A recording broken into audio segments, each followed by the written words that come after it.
বেশ কিছুদিন যাবত আমার হাঁস ডিম পারে না। আজ প্রথম একটা ডিম পারলো, তারপরে দেখেন কোথায় পারলো। হঠাৎ করে তাকিয়ে দেখি এখানে একটা ডিম।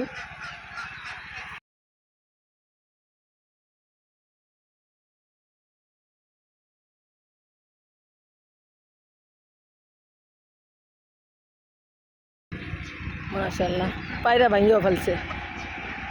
ইটের উপরে মনে হয় পড়ছে, পরে ভেঙে গেছে। সকালবেলা পারছে।